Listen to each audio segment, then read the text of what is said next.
দেখছেন সবার খবর, সবার নজর, বার্তা এক নজর। তৃণমূল পৌর প্রতিনিধিদের দুর্নীতির টাকার হিসাব আর প্রতারণার ভয়ে পদত্যাগ করছে। বোর্ড মিটিং বাতিল। ভদ্রেশ্বরের পর এবার চন্দননগর। 7 তৃণমূল কাউন্সিলরের পদত্যাগ। বাকিরাও কি সেই পথে? ইঙ্গিত সেরকমই। গতকাল ভদ্রেশ্বর পুরসভার চেয়ারম্যান সহ আর তৃণমূল কাউন্সিলর পদত্যাগ করেছিলেন। এবার চন্দননগর কর্পোরেশনের 6 জন তৃণমূল কাউন্সিলর পদত্যাগ করলেন, যাদের মধ্যে রয়েছেন আগেই পদ ছেড়ে দেওয়া ডেপুটি মেয়র মুন্না আগারভালো। গতকাল অনেক রাত পর্যন্ত চন্দননগর রবীন্দ্র ভবনে তৃণমূল কাউন্সিলররা বৈঠক করেন। ইন্দ্রনীল সেনের সঙ্গে যাদের সম্পর্ক ছিল অম্ল মধুর, সেই কাউন্সিলররা বৈঠকে বসেন, যাদের মধ্যে ছিলেন মেয়র রাম চক্রবর্তী। আজকের বোর্ড মিটিং বাতিল হয়। অন্যদিকে ইন্দ্রনীল সেনের সঙ্গে যারা থাকতেন, এই 6 কাউন্সিলর চন্দননগরে কর্পোরেশন কমিশনারকে মেইল করে তাদের পদত্যাগ পাঠিয়ে দেন বলে খবর। চন্দননগর বিধানসভার মধ্যে রয়েছে চন্দননগর কর্পোরেশন, যার 33টি ওয়ার্ড, যার মধ্যে 2টি ওয়ার্ড সিপিএমে, বাকি 31টা তৃণমূলের ছিল।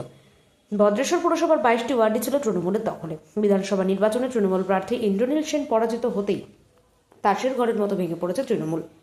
কাউন্সিলর পদ ছেড়ে দিতে চাইছেন অনেকেই।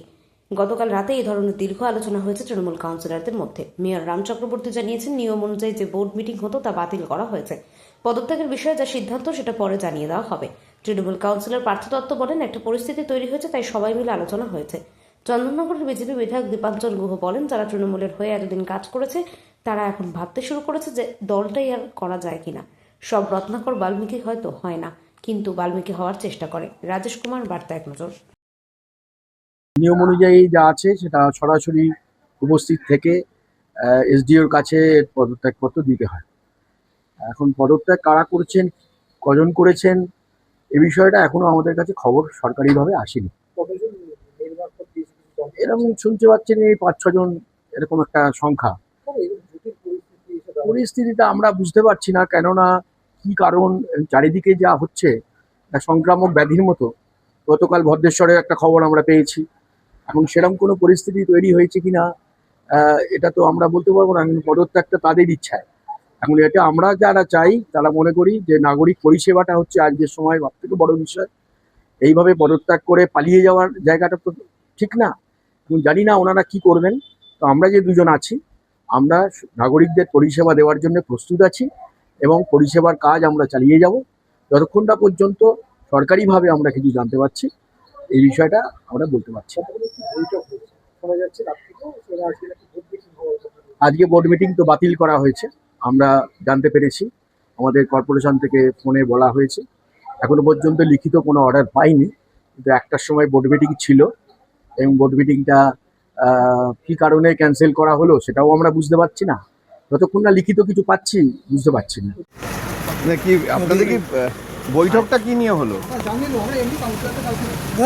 সবাই জনপ্রতিনিধি তো উপস্থিত ছিল। বোর্ড মিটিংটা ছিল কালকে, আগামীকাল বোর্ড মিটিং, সেই বোর্ড মিটিংটা কালকে পোস্টপোন করা হয়েছে। হ্যাঁ, আজকে বৈঠকে সকলে উপস্থিত ছিল দাদা। হ্যাঁ, কি হলো আজকে প্রাথমিকভাবে কি হলো আজকের? আমি এটাই বলতে চাইছি যে বোর্ড মিটিংটা কালকে, যে বোর্ড মিটিং ডাকা হয়েছিল সেই বোর্ড মিটিংটা কালকে পোস্টপোন হবে। কিন্তু শোনা যাচ্ছে আপনারা সবাই পদত্যাগ করেছেন। না, এখন কিছু আমি বলবো না, আমার মুখে কালকে মানে কালকে কি কালকে ফাইনালি বলে দেবেন? কালকে জানাবো। কিন্তু মেল করা হবে বলে শোনা যাচ্ছে। না, সেটা কি শুনেছেন আপনারা জানি না, তবে অফিশিয়ালি মেল করবেন আজকে রাত্রিবেলা। শুনুন না, যা হবার আমরা সব জানিয়েই দেবো। কি নিয়ে বৈঠক ছিল দাদা? কি নিয়ে বৈঠকটা কি নিয়ে ছিল? আজকে সবাইকে ডাকলেন, কি নিয়ে ডাকলেন? 100%। কিন্তু তারা যারা দায়ী তাদের সঙ্গে তাদের উপরেও তো কারোর উপর মাথা ছিল, হয়তো মাথাগুলো সরে যাওয়াতে সবাই তখন ইনসিকিউরিটি ফিল করছে। এটাও হতে পারে। সমাজ মাধ্যমে বিভিন্ন পৌরসভা থেকে বিভিন্ন জায়গায় দুর্নীতি উঠে আসছে, সেই কারণে কি তাদের পিঠ বাঁচানোর জন্য আগে থেকে তারা নিজেরাই সরে যাচ্ছে? মানুষ খেপে আছে, মানুষ কোথায় কী করে বুঝবে বলা খুব মুশকিল। ভারতীয় জনতা পার্টির ডিফারেন্স, প্রধানমন্ত্রীর ভিশন, আমাদের মাননীয় মুখ্যমন্ত্রী শুভেন্দু অধিকারী মহোদয় দুর্ধর্ষ নেতৃত্ব, দূরদৃষ্টি, যেভাবে উনি প্ল্যানিং করছেন, প্রত্যেকটা দিন 6 মার্চেন, এবং শ্রমিকরা যেভাবে সংগঠনের হাল ধরেছে, তাদের এই পরিকল্পনায় অমিত শাহজির অবজারভেশনে যেভাবে দল এগোচ্ছে, তাতে যারা অন্যরকম ভেবেছিল একদিন তারাও ভাবতে শুরু করেছে। সব রত্নাকর বাল্মীকি হয়তো হয় না, কিন্তু রত্নাকর বাল্মীকি হওয়ার চেষ্টা তো করে। দাদা এত তাড়াতাড়ি এই তাড়াতাড়ি বিকেলবেলা দিকে ভদ্রেশ্বর দেখলাম তারা পদত্যাগ করলো এবং রাত্রিবেলায় হঠাৎ কি এমন হলো যে রাত্রিবেলায় তৈরি করে মিটিংটা বসাতে হবে? এটা তারা বলতে পারবে, আমি তো বলতে পারবো না। আমি আমার কার্যক্রমে ব্যস্ত ছিলাম, আজকে ডাক্তারদের সঙ্গে বসেছিলাম, ডাক্তারদের নিয়ে প্রচুর পরিকল্পনা হয়েছে। আমি একটা জিনিসই বুঝি, ডেভেলপমেন্ট। আমি মানুষের সেবা করতে এসেছি, মানুষ সুযোগ দিয়েছে, আমি সে সেবায় নিজেকে নিয়োজিত করেছি। বাকি কার কী জাগরণ করছে, তারা কীভাবে নিজেদের বাঁচাবে, কীভাবে ভাববে, তাদের বিষয় আছে। যদি এই 17 জন পদত্যাগ করে তাহলে কি হবে?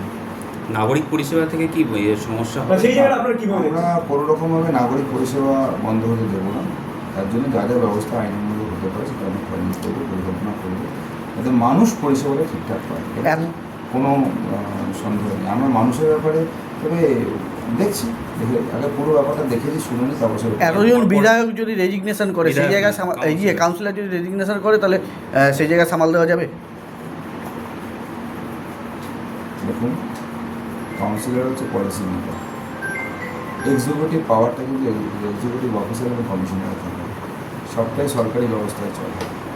সেই জন্য পলিসি মেকার আর সরকারি ব্যবস্থায় যারা কাজ করছে দুটো বিষয় মিলে বলালে হবে না। মানুষের পরিষেবার ক্ষেত্রে যে ধরনের পরিষেবা